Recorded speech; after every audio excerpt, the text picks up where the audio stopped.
Mga kabunyog, mga kababayan, sa atin pong pagpapatuloy ng ating Bunyog Orientation Seminar, ito po ang pang-apat at panghuling topic sa ating Bunyog Orientation Seminar o BOS.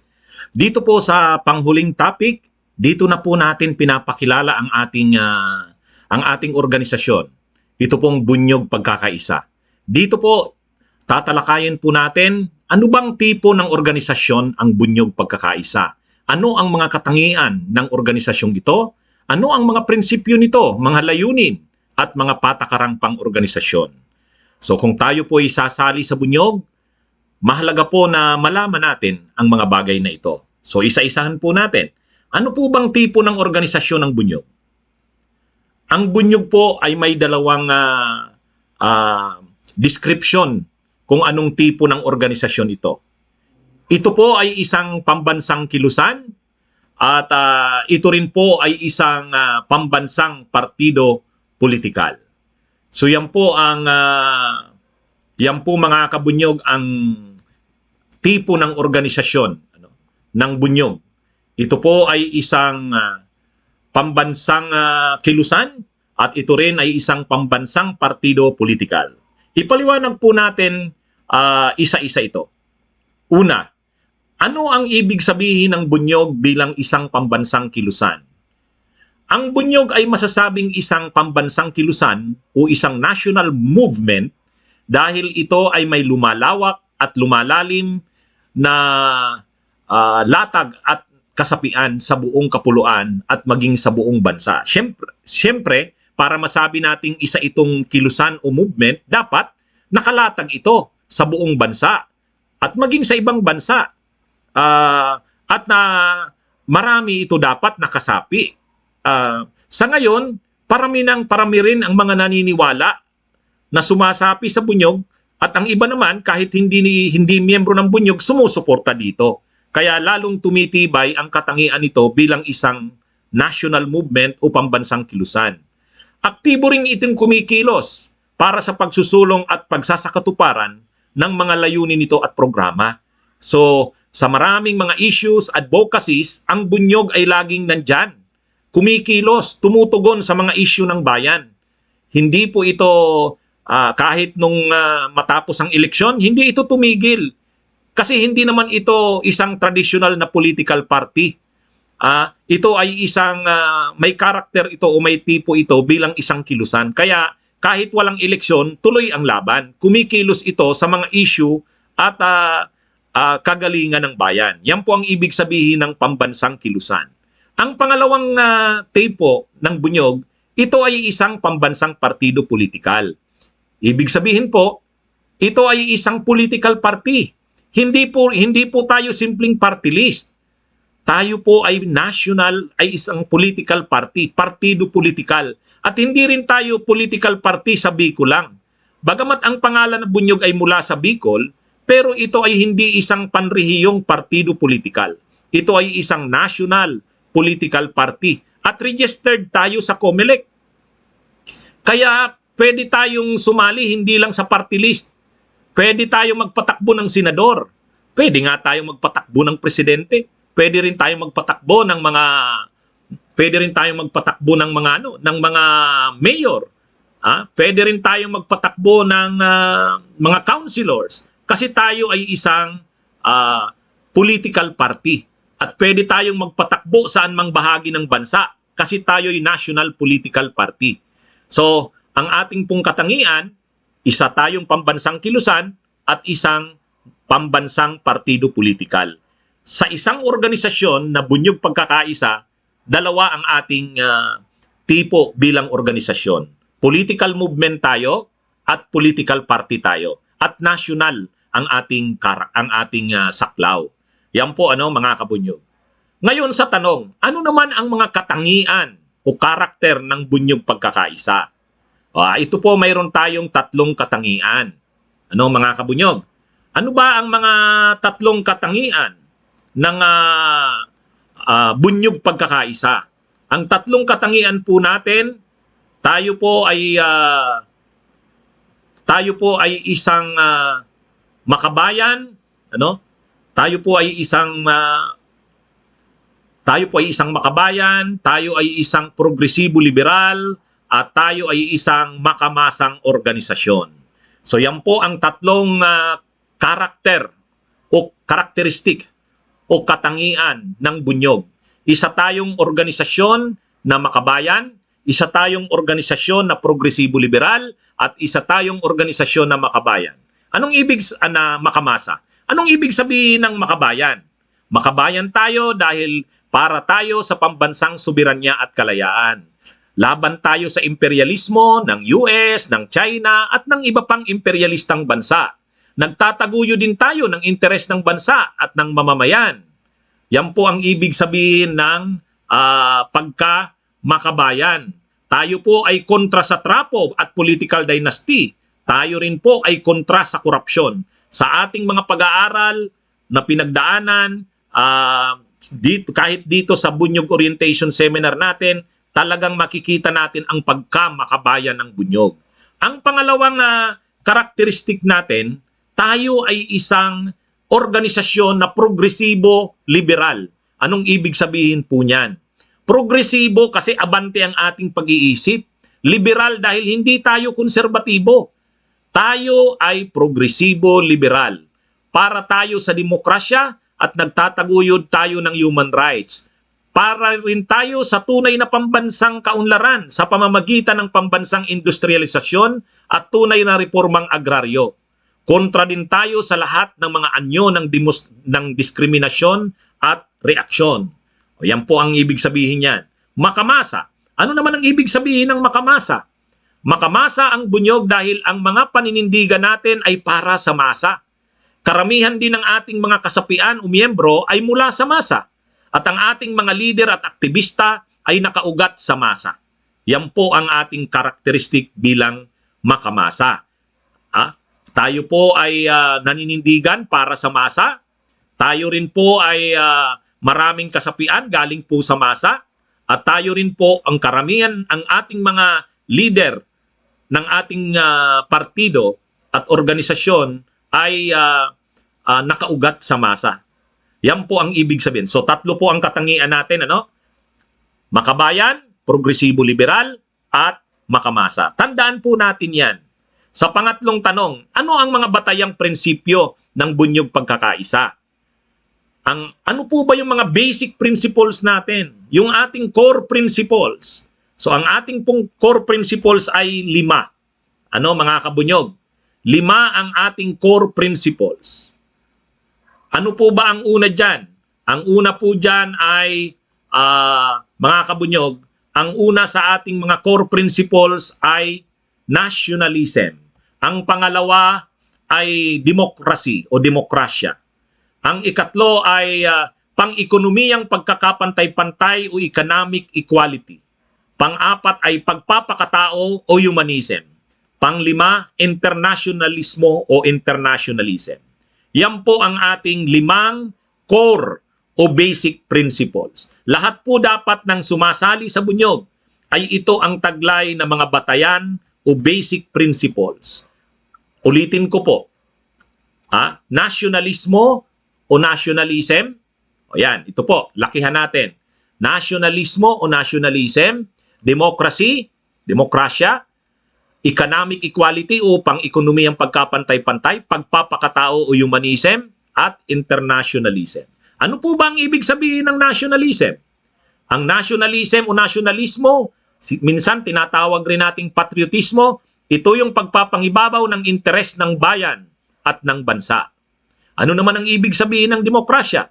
Ito ay ang kapangyarihan ng mamamayan. Ano po? Yan po ang ibig sabihin niya. Ano naman ang ibig sabihin ng pang-ekonomiyang pagkapantay-pantay o economic equality? Ang demokrasya po kasi, ang alam natin, yung demokrasya lang sa politika.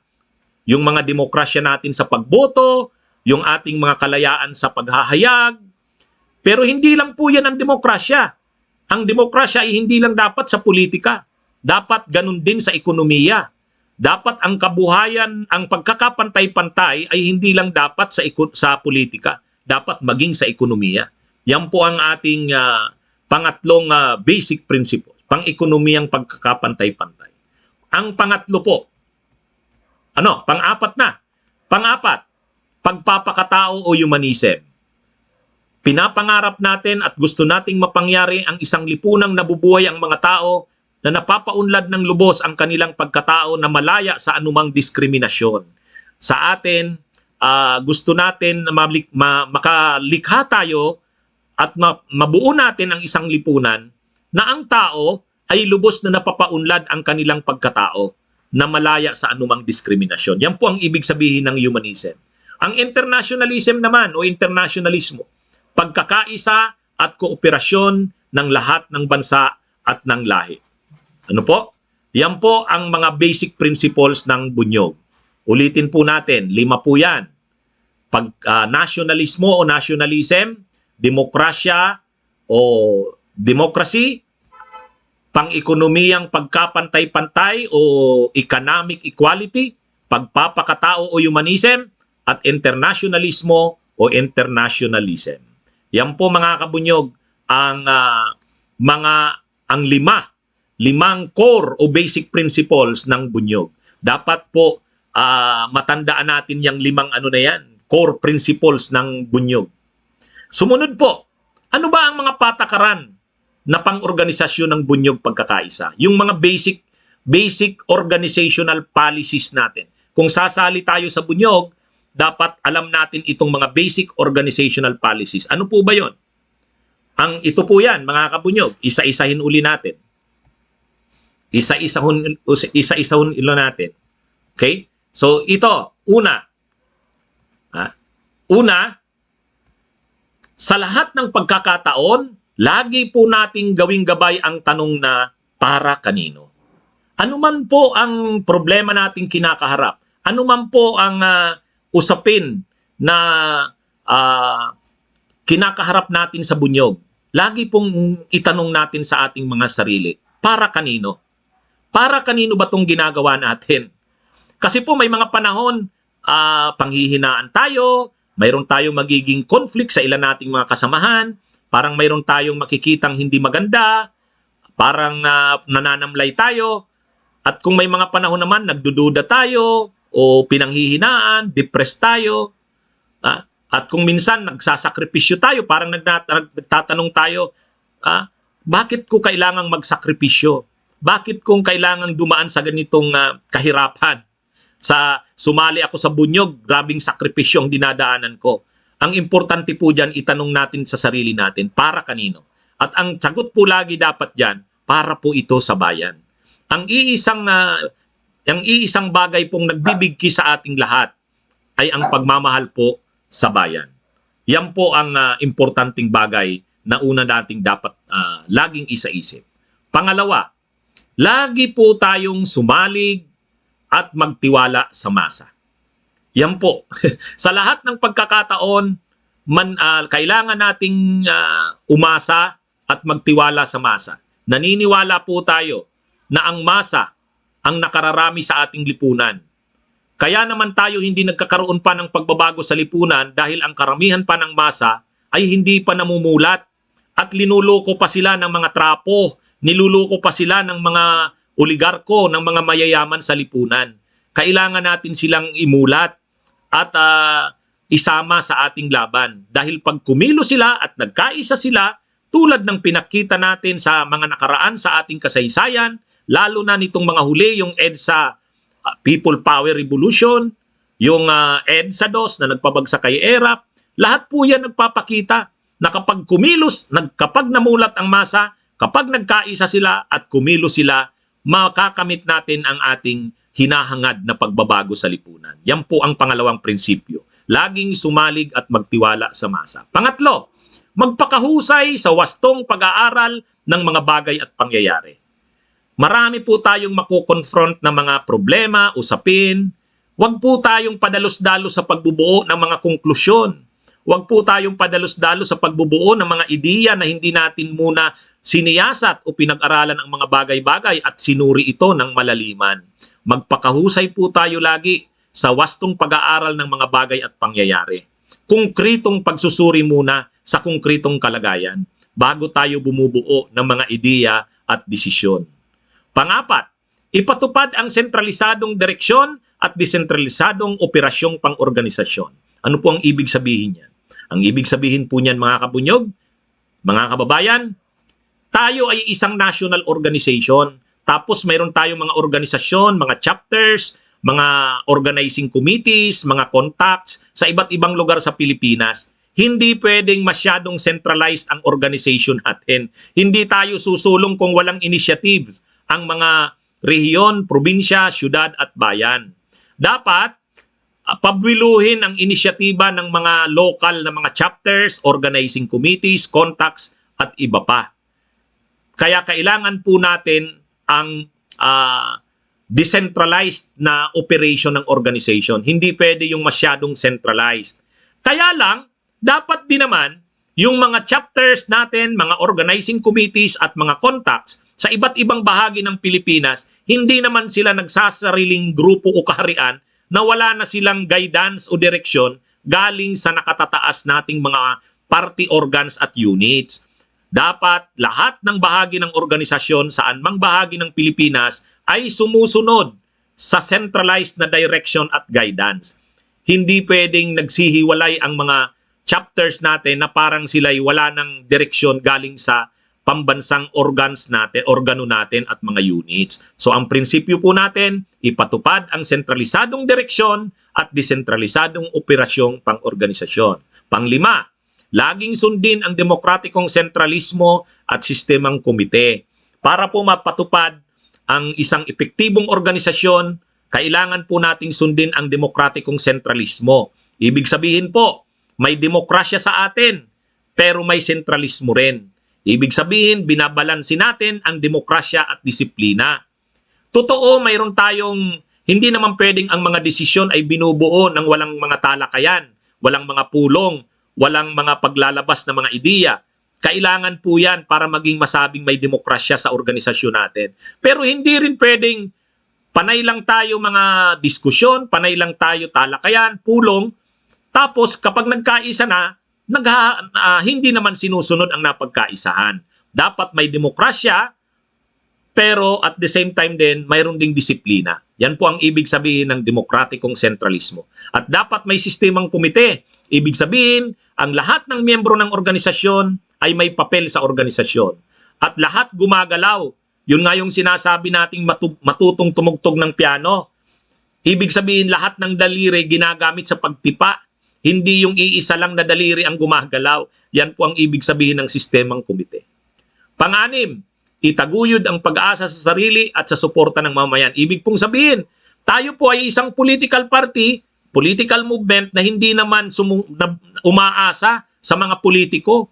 Hindi naman tayo umaasa sa mga financer na mga oligarko o big business. Hindi po. Tayo po ay nag-o-organize, sumusulong, bilang isang national movement at national political party na sumusulong tayo based sa o batay sa sarili nating lakas. Tayo'y umaasa sa sarili nating kakayahan ng mga kasapi natin at sa suporta ng mamamayan.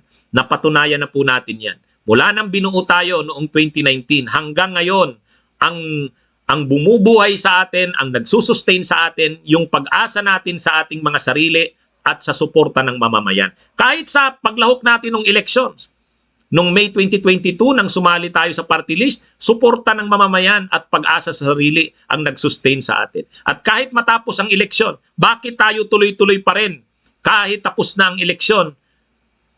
Kasi hindi naman tayo nakaasa sa politiko o sa pinanser. Kahit walang politiko o negosyanteng nagpipinan sa atin, tuloy ang laban dahil hindi naman tayo nakaasa sa kanila. Nakaasa tayo sa sarili at sa suporta ng mamamayan. Yan po ang mga batayang prinsipyong pang-organisasyon natin sa Bunyog. Mahigpit po nating panghawakan yung mga basic organizational principles na yan. Ito po, panghuli na po ito. Mga kabunyog, ang ating preamble at ang ating panunumpa sa pagsapi sa Bunyog Pagkakaisa.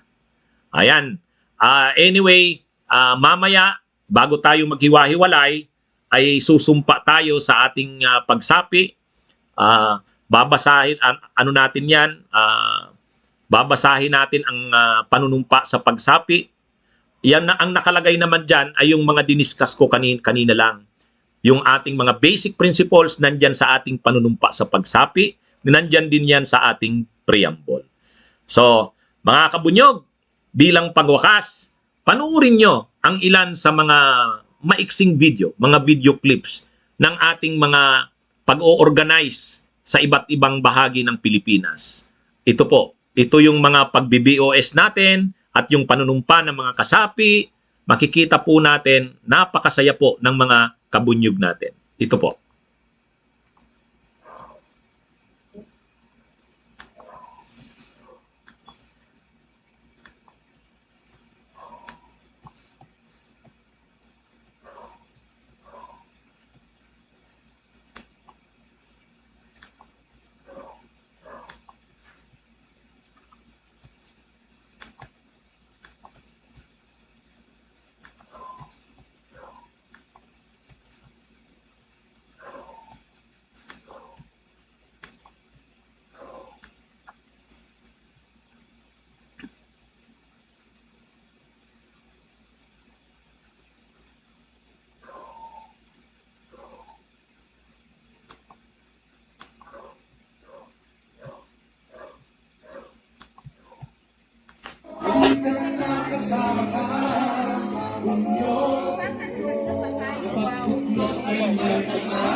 Mula pa noon hanggang ngayon, wala pa tayong industrialisasyon. Yan po ang ibig sabihin ng pre-industrial na kapitalismo. Mayroon ng mga kapital sa Pilipinas, mayroon ng mga negosyo. Laganap na ang mga negosyo at kapital. Pero hindi pa rin ganap na maunlad ang kapitalismo sa bansa natin. Sa ilang mga lugar, ay parang maunlad na ang Pilipinas. Tingnan nyo dyan sa picture sa Makati. Pero ito ay putak-putak lamang. Ang malawak na bahagi ng Pilipinas ay atrasado pa rin at hindi maunlad. Yan po ang katotohanan.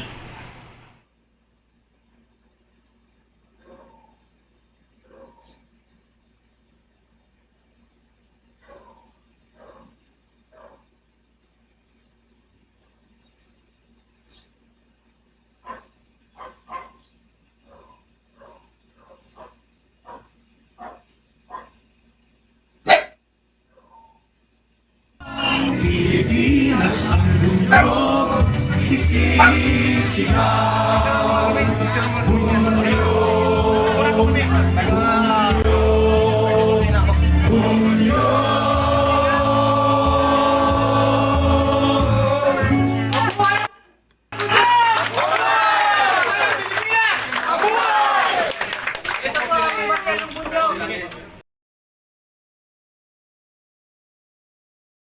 Okay, mga kabunyog, bilang pangwakas, ano po natin, panuuri natin. Pwede po nating sabayan. Ito pong Bunyog Hymn. Ito po. Babaguhin natin ang Pilipinas.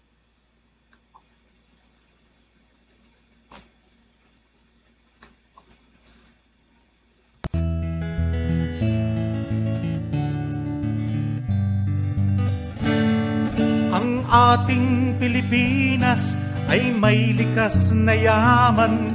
Lahing Pilipino ay may kakayahan. Karapatan nating mabuhay sa maunlad na lipunan. Tunay ang demokrasya at kapayapaan. Ngunit ito ay ating makakamit lamang kung tayo'y magkakaisa at walang lamangan, sama-sama nating lakbayin ang landas ng kaunlaran. May iisang mithiin, pagmamahal sa bayan. Bunyog, tara nang magkaisa.